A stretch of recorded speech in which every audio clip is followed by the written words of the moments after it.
So I want to introduce the term double exposure.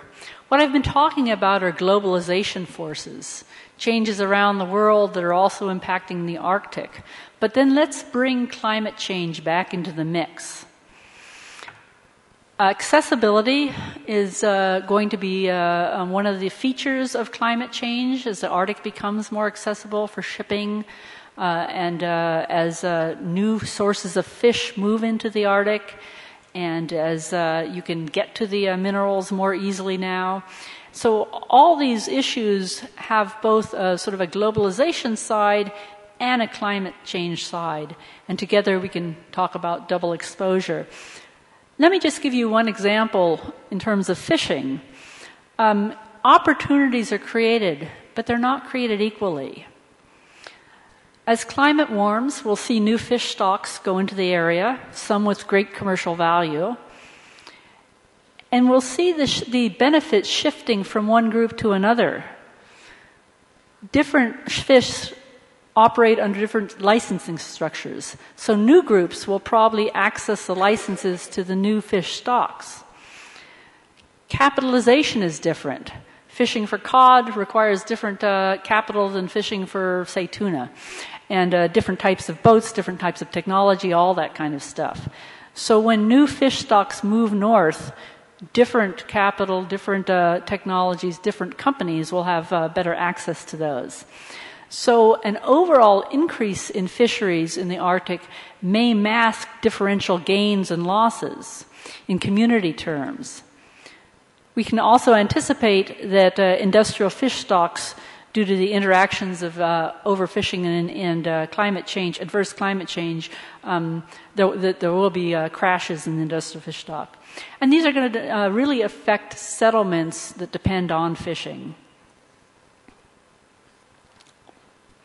I'll just give another quick example of that. Tourism, I think, is another interesting one, where we'll see an increase in cruise liners and in land tourism.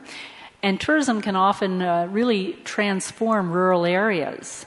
Small communities can experience great disturbances, but also opportunities. But if you think about tourism, it requires a lot of capital to develop, especially in terms of cruise tourism. Bigger ports, more hotels. Some of this will be unaffordable to some communities. And so again, there'll be gains by some communities and losses by others. In terms of key political changes, I think we have to consider what's happening around the world as a whole and how this affects the Arctic.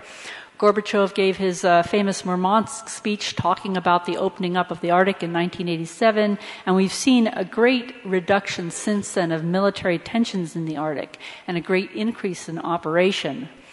The Arctic Council was established in 1996. It doesn't deal with security issue. It only has an advisory capacity. But in the last year or so, it started dealing with much more sensitive issues and strong multilateral agreements on emergency response. And it's working on shipping agreements now. And so these are sensitive issues, and it's gaining traction in these areas. At the same time, we've seen other parts of the world plagued by instability. The northern sea route is partly attractive in that it will reduce the distance from the east, Seoul, Korea, Japan, China, to Europe. And I think it's the Seoul to Rotterdam decreases 40%. But as importantly, it'll help us avoid pirate-infested areas such as the Malacca Straits and the problems, the politically volatile Suez Canal. And so these are issues that are important to consider. The other thing I want to say is that in terms of political changes, the Arctic itself has been a place where some really interesting new governance regimes or structures are being developed. The Arctic Council is one, a group of 8 countries getting together and deciding to work together on many issues. Like I said, in an advisory capacity, but still with quite a bit of power. In the Arctic, new co-management structures have been developed, new impact benefit agreement structures have been developed, and I think these are things that we need to export to the rest of the world. I want to talk a little bit about some key cultural changes. increasing accessibility to the Arctic well before major climate change and well before increased connection to the rest of the world has been happening and has created vast cultural change. This has been happening for centuries, but it's accelerated since World War II. And some of the ways that this has really been encouraged is through mandatory schooling and throughout most of the Arctic, through urbanization, and through the introduction of wage labor and incorporation of people into that. And these are all things that were imported from outside the area. And then, of course, immigration of a lot of people into the Arctic, that 92% of the Arctic population that's non-indigenous. But more recently, I think we have some really interesting changes happening. One is low-cost communication technology, mobile phones and internet. And they're increasingly available.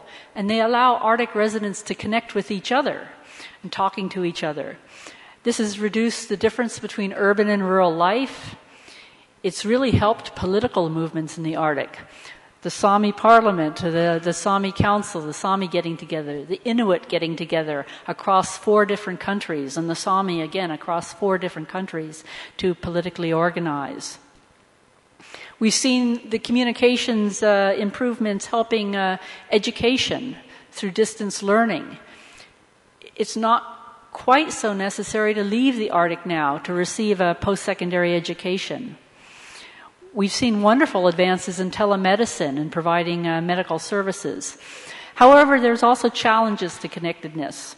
First of all, most of the information produced on the internet, or almost all of it, is not from the Arctic. So it's coming up north, and it leads to the erosion of local languages and to some degree local cultures. It also is a source of new societal norms, including the consumerist culture that is being communicated through the mass media. The global, and let's be realistic, the highly American-driven entertainment culture exposes Arctic residents to a limited selection of lifestyles. In the late 1990s, and the early 1990s too, I worked in some very small communities in Siberia. And at 10 o'clock in the morning, the secretary to the mayor, who I might be interviewing, came in and turned the TV on. And she watched a B-rate Mexican soap opera called Los Ricos También Lloran. Or sometimes it was the C-rate American Santa Barbara. And then they would ask me questions about life in North America, assuming that what they saw on Los Ricos También Lloran was the way that all North Americans lived. I think it's the 0.1% of North Americans live that way. I guess they also thought we were very dysfunctional. But the laughable point here is that the norms and values promoted by media often challenge and devaluate local beliefs and local cultural identities. And I think they also nurture aspirations that fail to be in line with local education and local development opportunities. And this leads to cultural stress. However, I think we also have to remember that, and I'll say a few more things about cultural stress in a minute, that while cultural stress is affecting part of the population in some very serious ways, there's a lot of really interesting cultural adaptation and cultural fusion going on. I'm using here a rather trivial example. These are the, for the most part, covers of different CD albums. Communication technologies have really pushed cultural gains in areas. Arctic people, like I said, are connecting more with each other. And we're seeing the flourishing of Arctic cultural industries, such as the media, using YouTube, Arctic music and film industries.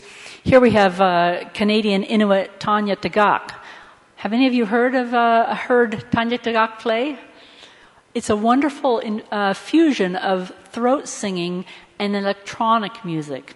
I really suggest you go on YouTube and Google her, and it's wonderful. Nuuk Posse it's called Nuuk's Posse, and it's Greenlandic rap and Greenlandic hip hop. Marie Boyne Peterson is a yoik-inspired singer from northern Norway. And so these are just some examples of the performing arts, the visual arts, the music, literature.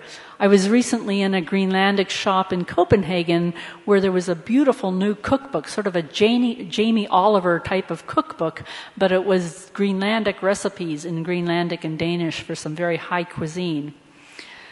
The Arctic is also at the forefront of educational initiatives, especially in terms of distance education and bilingual education. And I think we can't forget to celebrate the creativity and the accommodation of change that we see in Arctic, where new cultural forms are being produced that enrich both the Arctic and beyond. Sometimes we forget to tell the success stories of the Arctic. Okay, finally, I want to say a few words on the health and well-being in the Arctic.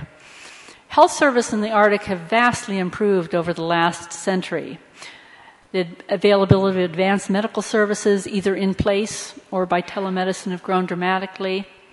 Stable food supplies reach most areas and have eliminated starvation. And Arctic residents have a much wider variety of food goods and other goods, though at very high costs, as you probably saw in the areas. Life expectancy has dramatically improved in the last half century.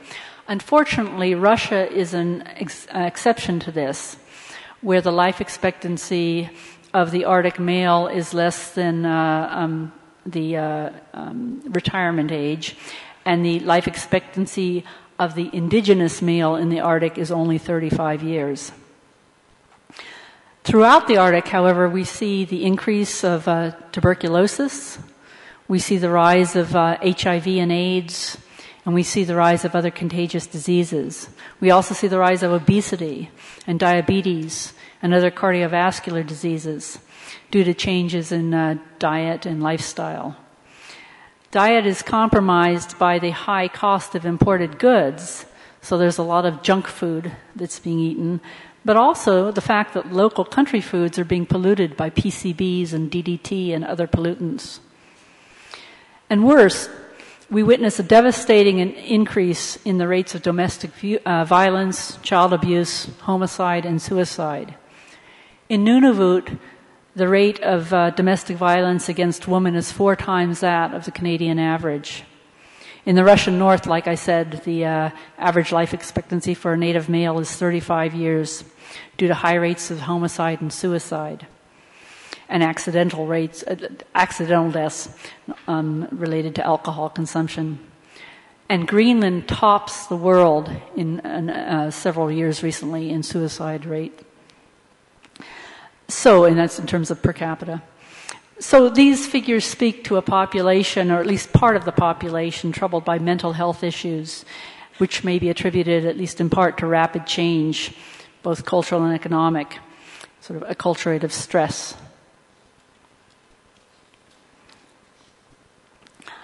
The rapid economic changes and social changes then are exacerbated by climate change. As I said at the beginning, I think some Arctic residents consider these rapid economic and social changes even more problematic, more challenging than climate change, and I think you can see why from some of the statistics I've given you. But I do want to return to the issues of climate change for a few minutes now. Climate change is a physical process, but it obviously has social roots and social consequences. In fact, the ones we really care about most are the social ones. The changing cryosphere conditions, the changes in the sea ice, cause changes in accessibility, which, as I mentioned, have both global implications for resource exploitation and local implications for subsistence hunting and reindeer herding and other local important activities. The changing biogeographic conditions, changing distribution of flora and fauna will influence Arctic residents' access to resources. This is a picture taken in Alaska of a community that has disappeared. It has had to be totally relocated because of climate change and the erosion of the edge of the land. And Arctic residents are dealing with this in a number of places. So such changes in terms of moving whole towns, whole villages, will stimulate further cultural change and further political change. I hope you can see the words there. Yeah. So what I want to say is that there's a lot of work that we have to do. We have to be able to prepare for these changes and to be able to figure out how to adapt to them. Because of them, some of them are going to happen. We would like to modify climate change, but we're already too late for some of the changes, and so we're going to need to be responding to some of them. And to do that, we have to understand a lot more of the social issues. We need to understand how individual and collective responses to environmental changes happen, and to political changes as well. We have to understand values and beliefs that different groups have about climate change. We have a whole group of people still denying climate change out there. Well, how can that be? What are the values and beliefs that inform that? But also different responses to climate change, different approaches to climate change. What are the values and beliefs behind that? We have to know a little bit more about how different groups are capable of adapting. How does this differ across space? How does it differ across different ethnic groups? How does it differ by gender and age? And so all these are social science issues that have received relatively little attention. Now, I think it's worth mentioning some of the achievements. We just finished celebrating the International Polar Year, which was 2007-2008, but sort of dripped on into 2012. The previous International Polar Years, a century ago and a half a century ago, had absolutely no social sciences in them. There was also an International Geophysical Union year in 57, which had no social sciences. In the most recent International Polar Year, 20% of the projects had to do with social sciences.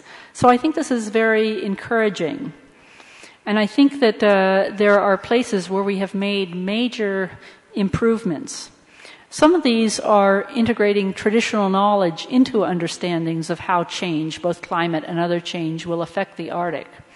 And I would say that I think we've done this well across the circumpolar north, but I'm especially proud of what Canada has contributed to this. I think we've better identified local vulnerabilities to change and potential adaptation strategies. We're doing much better than we were doing a few years ago in terms of working with communities. Communities are demanding that we work with them, and I think a lot of scientists have risen to that occasion and are learning how to work effectively and appropriately with local communities. And related to that is a recognition of the importance of indigenous knowledge and the ways of indigenous experience and ways of knowing that are very different than Western ways. It's hard to wrap one's head around this, but it's very, very important. And indigenous peoples, like I said, are demanding on this. And we're also certainly understanding more about what the past has been like and past ways of adapting, past actions, and what these can tell us about future adaptations. But I'd say there are a few places where we really need to pay a little bit more attention. This is certainly true of some of the Canadian social sciences, but I think it's true from across the circumpolar north. First of all, a lot of our real gains have been in understanding local and traditional knowledge and local and traditional systems. Anthropologists and cultural geographers, at least, really like to get out and work with indigenous people. There's a joke that says the average Sami family up in Norway or Finland includes a mother, a father, 2 children, a reindeer, and an anthropologist. The anthropologists like going to visit the Sami or the Inuit or the Chukchi. 92% of the population is non-indigenous, and we're not studying that population. These include 4th or 5th generation families who've been in the north for a long time, sometimes 7 generations up in the Russian north.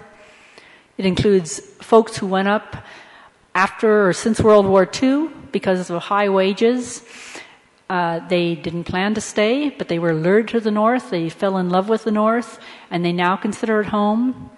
And it includes immigrants from different parts of the world that have previously been much present in the North, who are now contributing increased numbers, and who are providing new sources of migrants with different cultural values, with different things to offer the North. The best restaurant in Nuuk, the capital of Greenland, is the Thai restaurant. And I'd recommend any of you getting to Nuuk to try it. We need anthropologists, economists, geographers, political scientists, sociologists to spend time understanding the motives and the aspirations and decisions of these groups. We also tend to go into the North and ask people about the local situation. And I would say we're a little bit guilty of parochialism. So a favorite thing of anthropologists is to go and ask the Inuit about snow and ice and seals and polar bears. And the Inuit know an awful lot about snow and ice and seals and polar bears. But the Inuit have opinions about urbanization and industrial development and shipping and in-migration and out-migration and the loss of women from their communities. And these are all very important issues that I think we need to spend more time on. And so that would be a challenge.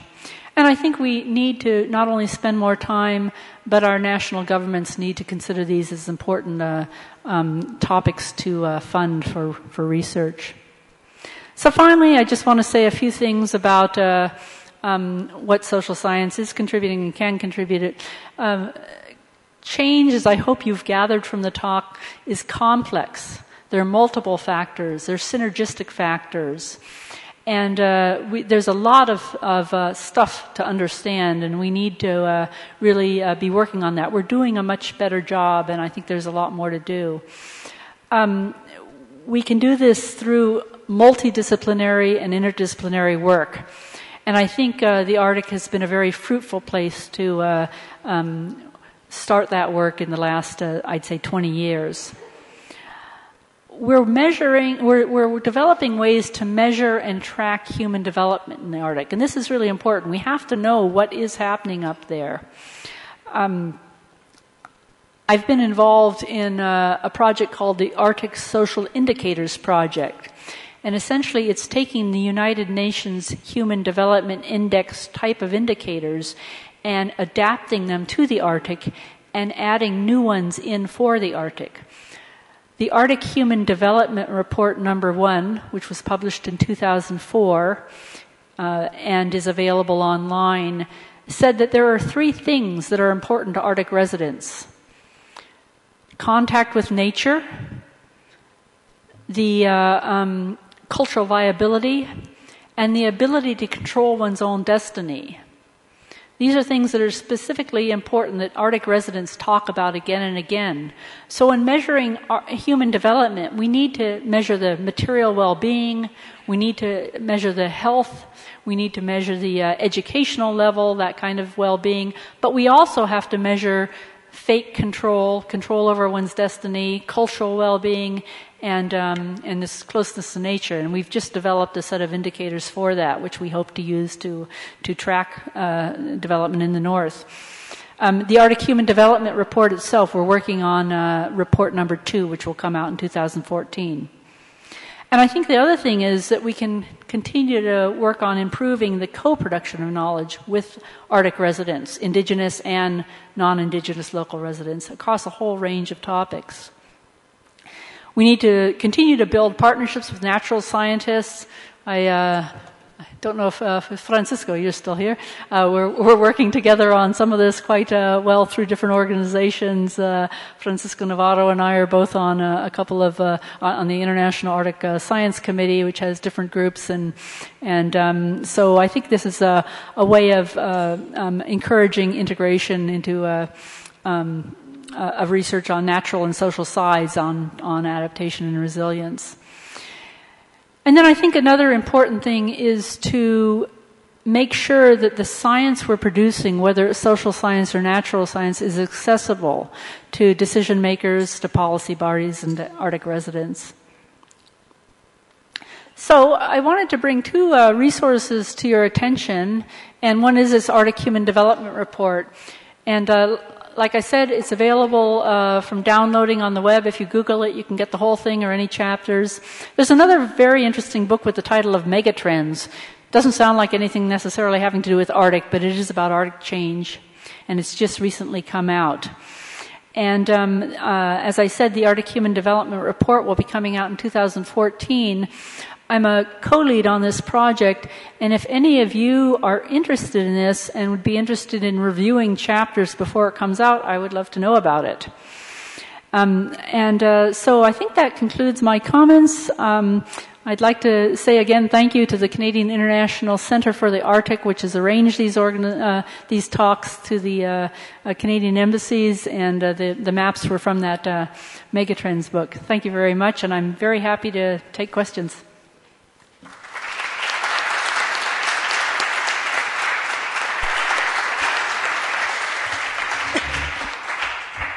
Thank you very much, Professor Fondahl, for such an interesting talk.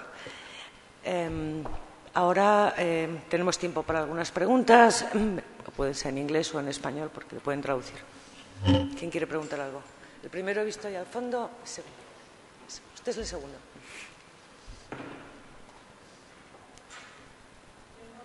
Él, sí, usted. Thank you, Ms. Fondahl, for the speech. It was very interesting. I want to ask two specific questions regarding especially in the Russian part. I heard former President Gail call for increased migration towards the north. They needed to populate the north. I think he mentioned that 1 or 2 years ago. Is there any specific policy being established to prevent that migration to the north? And second question is, how do you see China's role in future developments of the Arctic? Thank you. Antes de contestar, me piden que se presenten. Preséntese, aunque sea al final, por favor. I'm Lieutenant Colonel in Spanish Air Force and working currently as a Ministry of Defense. Gracias, thank you. Okay, well, in terms of increased migration into the Russian north, as many of you probably know, there was a huge outflux in the 1990s, starting in about 1991, and a very large part of the population left the north, the non-indigenous population flowing out of the Russian north. There were two different reasons for this. Right as the Soviet Union broke up, a number of peoples from the former Soviet republics left. So Ukrainians went back home to Ukraine, or Belarusians went back to Belarusia. And some of that reversed, so that by 1994 or 1995, at least some of the Ukrainians and Belarusians and Moldovans started to come back to the north. But there was also a big outflow because of the termination of services to the north. So that whereas during the Soviet period, a lot of northern communities had been subsidized and very well supported with foodstuffs and medical supplies and teachers and doctors and all that, that was not the case in the mid to late 1990s. And when those services were lost, people who could afford to leave often did so. There, of course, is a concern about not having enough people in the north in Russia. Some North Americans have written that there's still too many people in Russia. There's a book out, The Siberian Curse. But there is an interest. And I think there's an interest probably in obviously this isn't an issue that's spread across the north, but some of the industrial centers need more people for resource development. And so there's policies being developed both at the federal level, but also often at the I don't really want to say regional level, not local level, but regional level, to attract workers into the oil fields and the mining sector and all that. And it's an interesting situation of the tension. Russia has also increasingly seems to be interested in shift workers for some of the resource development and using that model of the 2 weeks in, 2 weeks out, or whatever the period is, so that it's not building up some of the sources. So there is a tension there between different camps, if you want. I don't think I can give anything more specific than that. I'm not good at reading these governmental documents and then remembering all the details. In terms of China's role, that's also a very interesting question and a politically loaded one. The Arctic Council is comprised of the 8 countries that border the Arctic, and then permanent participants, which are the indigenous groups. So the Inuit Circumpolar Council, the Gwich'in International Council, the Aleut International Association, the Sami, are all represented at the table. And then there are observers. And there is increasingly an interest in more and more countries to have that observer status. And there's also an increasing interest in the observers to have greater power. Now, the observers include countries like China and South Korea and Japan, and there's a whole set of countries that already have that status and a number of countries who are trying to gain that status now. The Arctic Council is just redeveloping its criteria for observer status. And at the May meeting, the ministerial meeting, a new criteria will be voted on. So we don't really know exactly what that's going to look like right now. China has been very assertive in the last couple of years, and probably especially in the last several months, about its having rights to the resources of the North. And it certainly is putting a lot of capital into the development of icebreakers and technologies. It's asserting its presence in the North. And even with the International Arctic Science Committee, which Francisco and I are on, and also, where's Daniel? Is he still here? Yes, is on also. The Chinese are now sending delegates and making sure they're there to those meetings, and often each country has an opportunity to send 1 or 2 delegates, and I think the Chinese are more increasingly sending 2 delegates to some of the meetings. So there is a political will and the backing behind it to be seen as a major Arctic player. Yeah.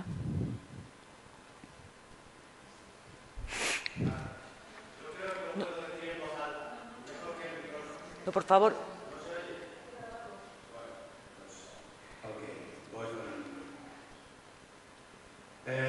My name is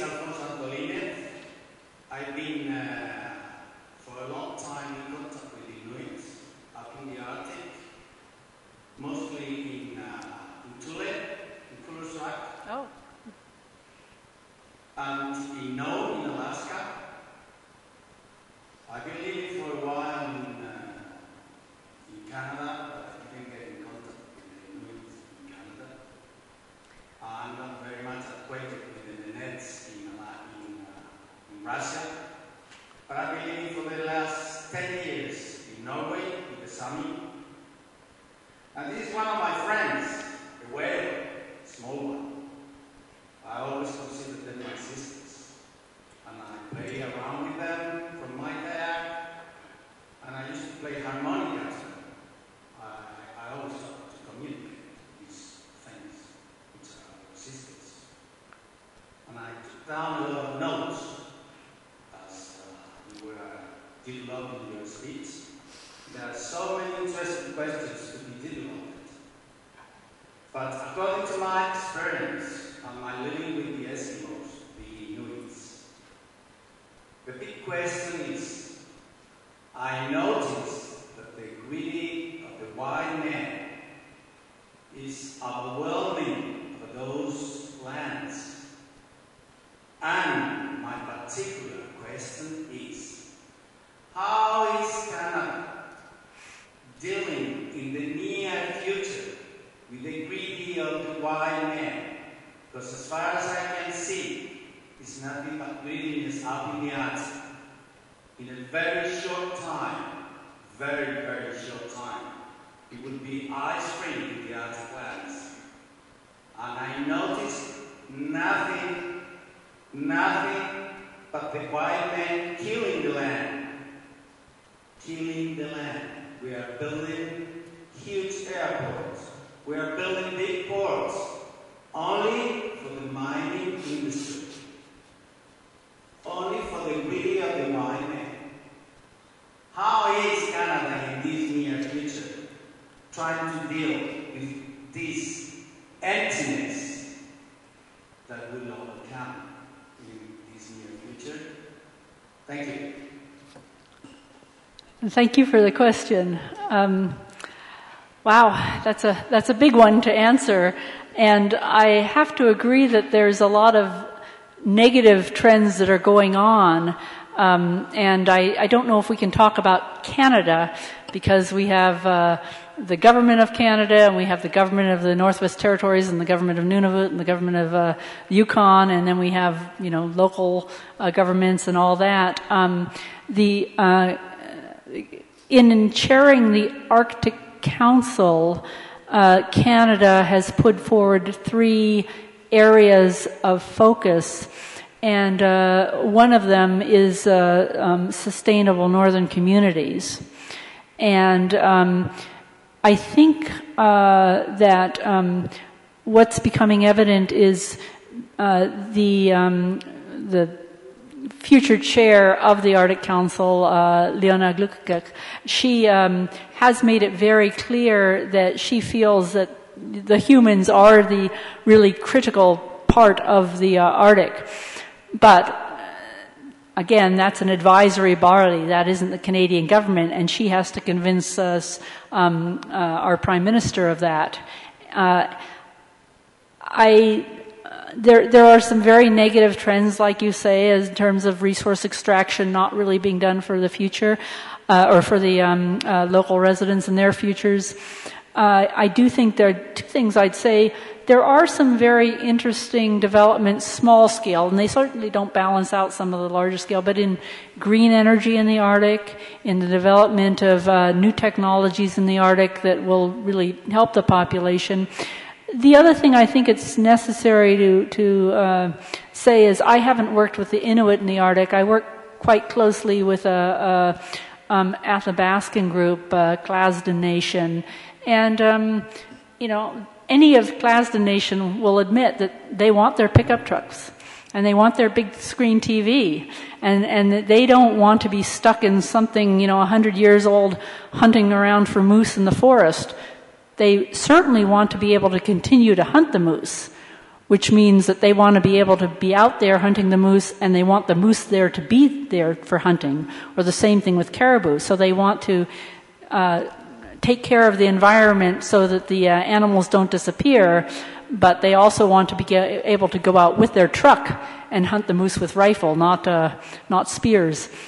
And so there is that tension too, and how do you balance those? And not only greedy white people from you can say greedy white men, I sort of like the man, blame it on you guys. No, but greedy white people from the south, want these resources, but to some extent the Arctic residents certainly want those resources too, to make their lives, more easy and livable. Central heating and electricity and all that. So I think the real challenge is figure out how to do that sustainably, how to do that in ways that use renewable energy, renewable resources. I think the 21st century, the big challenge is going to be energy, and moving away from the extraction of non-renewable energies into energy resources. We're going to have to do it. Now, whether that's not going to be the second half of the 21st century or not, I don't know, but that's my own belief. I'm quite interested in this question from a totally different point of view. As I say, I teach at the University of Northern British Columbia, and the university recently went to bioenergy and has reduced its greenhouse gases 85% in doing that. When it's colder than minus 20, we have to burn a little natural gas to back up the bioenergy, but it can be done in the north. And obviously in the Arctic, you can't be using bioenergy, but there's wind and solar and turbine and mini hydro. And so I think that's one real key issue that we're going to have to change. Creo que quería añadir algo. Pues I wanted more to say a comment than ask a question, but first and foremost to thank you, because some of us who are interested in this room have been following the themes related to the Arctic, but perhaps more classical ones, and you've put at the forefront new ways of thinking, which will be interesting for us to follow up. Incidentally, as I'm sure people in the audience know, Spain is official observer at the Arctic Council, and therefore the testament of the interest of the people here, we noticed much more interest as well from the Spanish government. The gentleman at the back has raised obviously things. One of the issues that are of concern. There are issues of concern in the future of the Arctic. The Canadian perspective, I should have introduced myself. I'm Isabelle Savard from the Canadian Embassy. We have my little group, especially Lorraine, has organized this event with you. And indeed, you've mentioned that the Minister of Health, who's also Minister for the Arctic Council, she's presently traveling in Northern Europe, in fact, from the beginning of this week until next week, to visit other countries, Norway, Sweden, Finland, for the preparation of our presidency. And indeed, you've mentioned one of the three teams, and I think probably the government or people have heard people like you, because it seems that one of the priorities, you mentioned one of them, which is sustainable collectivities in the north, but the two other priorities that the Canadian government have for their presidency is the responsible exploitation of the Arctic resources, and of course, in terms of navigation, the safe navigation in the Arctic. So I'm sorry it was not specifically a question, but on this, perhaps you would explain if you collaborate with the Arctic Council, or what is your relationship with them?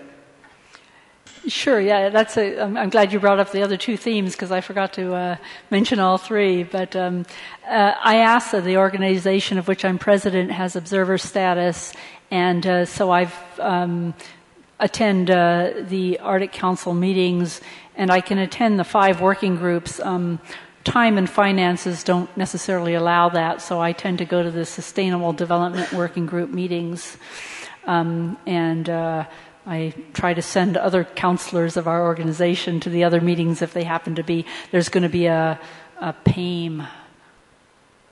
I'm forgetting what that stands for now, but there's one of the other working groups is going to be meeting in Rovaniemi, and we happen to have a counselor in Rovaniemi, so he'll go to that. But I think it is incredibly important to try to track what the Arctic Council is doing, and I found the people there very receptive to the input of both the permanent participants, obviously as their key members, but of the other organizations.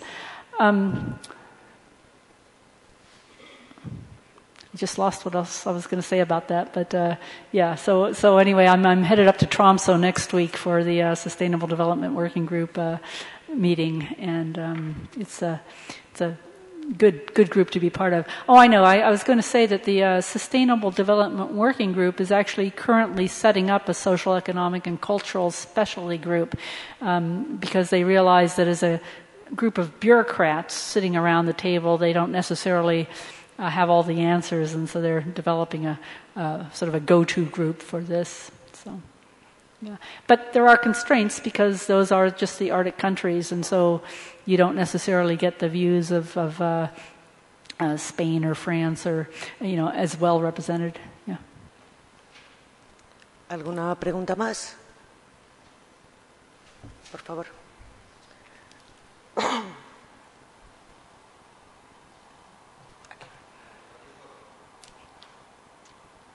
This collaborator from the Technical University of Madrid, but I'm just curious about if there are differences in the birth and death rates between the indigenous population and the non-indigenous population in this Arctic region. Yes, and I couldn't give you the figures off the top of my head. The indigenous population in Canada is the fastest growing population in Canada, and the birth rate among Inuit and among First Nations is quite a bit higher than the birth rate among non-indigenous population in Canada, and the same is true in Alaska. I don't think the same is true for the Sami. And in Russia, the birth rate among the indigenous population is higher than among the non-indigenous population, but it's not as high as for North America. So there are fewer kids being born to indigenous folks in Siberia. Now again, that's across 40 different indigenous peoples, and there's variation among the different indigenous peoples too. But and the death rate is higher among all the indigenous peoples than the non-indigenous peoples. I think the Sami of the three Fennoscandian countries, the gap is very, very small now. The gap is a whole generation in Russia, about 35 years, 35, 45, 50, yeah, about 25 years difference. And the gap is... I think it's less than 10 years, but not a whole bunch less than 10 years in the North American North. I may be outdated a little, but I think it's about 8 years or so. So there's a gap, so about a half, a third of a generation in North America and a full generation in Russia and almost nothing in Fennoscandia now. And so, but if anyone else knows these figures better than I do, you can correct me. I teach a course on circumpolar geography, but I haven't taught it for 5 years now, so my information may be a little out of date. ¿Alguna pregunta más? Bueno, hago yo una. There's one question. Are there how many indigenous scientists, in social science or in science, are involved in this research about them? Are there, or they are the indigenous, or there are the other people going there to research about them? Are there really scientists coming from this population? Yeah, there's an increasing number of indigenous scientists with university degrees. Unfortunately, a lot of indigenous people don't even finish high school still, and that is a problem. But we are getting an increasingly number of university graduates and masters and PhDs that are leading the research. But I think the other way they're becoming involved is as community researchers, and not necessarily carrying a degree, but having a different type of expertise and having that expertise recognized. And so I had a project for 5 years, it was actually the better part of 10 years, but the last 5 years was with a First Nation group that was totally co-managed, where the university had 5 professors and the First Nation had 5 community experts, and we worked together on all aspects of designing the research questions, designing the methodologies. Both the graduate students and the First Nations youth went out and did the interviewing and did the analysis together. And that's becoming more common. So I think there's 2 answers. First of all, a small but steady growth in indigenous scholars in the more traditional way that we understand that, but also an increased recognition that there's a lot of expertise that we need to recognize in the communities. Bueno, sin más preguntas, muchas gracias por su charla, gracias a ustedes por su interés y por sus preguntas. Y hasta la próxima. And I'd like to thank you again for coming. It was really a pleasure to talk with you.